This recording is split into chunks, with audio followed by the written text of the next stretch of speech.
Good afternoon, community. Just me, Scott.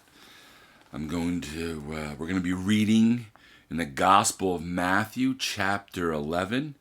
And as I said previous, and I'm going to probably try to say this often, we're just here. I'm going to read through Matthew, and then the other Gospels all the way to Revelation. And no commentary, I hope. I love the word, but I'm just going to read through from Matthew to Revelation. When we're done, we'll head over to Genesis, and we'll read right through the Old Testament.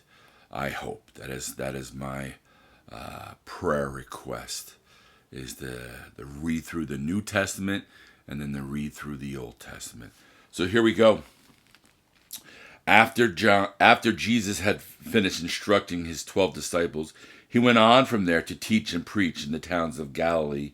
When John heard in prison what Christ was doing, he sent his disciples to ask him, "Are you the one who was to come, or should we expect someone else?" Jesus replied, "Go back and report to John what you hear and see. The blind receive sight, the lame walk, those who have leprosy are cured, the deaf hear, the dead are raised, and the good news is preached to the poor. Blessed is the man who does not fall away on account of me." As John's disciples were leaving, Jesus began to speak to the crowd about John. What did you go into the desert to see? A reed swayed by the wind? If not, what did you go out to see? A man dressed in fine clothes? No, those who wear fine clothes are in king's palaces. Then what did you go out to see? A prophet? Yes, I tell you, and more than a prophet. This is the one about whom it is written, "I will send my messenger ahead of you, who will prepare your way before you."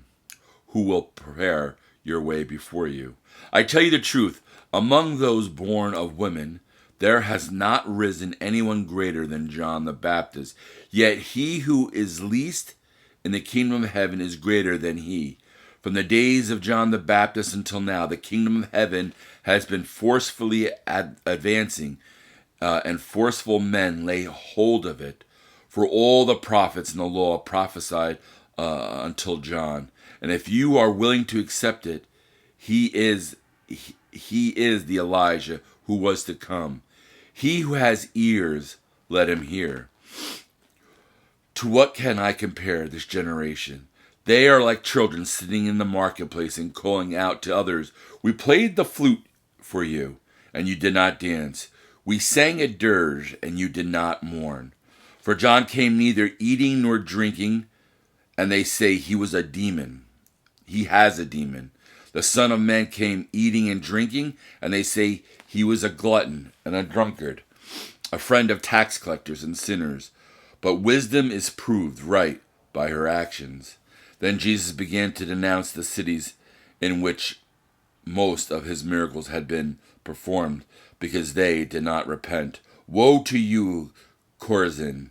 Woe to you, Bethsaida! If the miracles that were performed in you had been performed in Tyre and Sidon, they would have repented long ago in sackcloth and ashes. But I tell you, it will be more bearable for Tyre and Sidon on the day of judgment than for you. And you, Capernaum, will you be lifted up to the skies? No, you will go down to the depths. If the miracles that were performed in you had been performed in Sodom, it would have remained to this day. But I tell you that it will be more bearable for Sodom on the day of judgment than for you. At that time, Jesus said, "I praise you, Father, Lord of heaven and earth, because you have hidden these things from the wise and learned and revealed them to little children. All things have been committed to me by my Father. No one knows the Son except the Father, and no one knows the Father except the Son, and those to whom the Son chooses to reveal him. Come to me, all you who are weary and burdened, and I will give you rest. Take my yoke upon you and learn from me, for I am gentle and humble in heart, and you will find rest for your souls. For my yoke is easy and my burden is light. The Gospel of Matthew, chapter 11.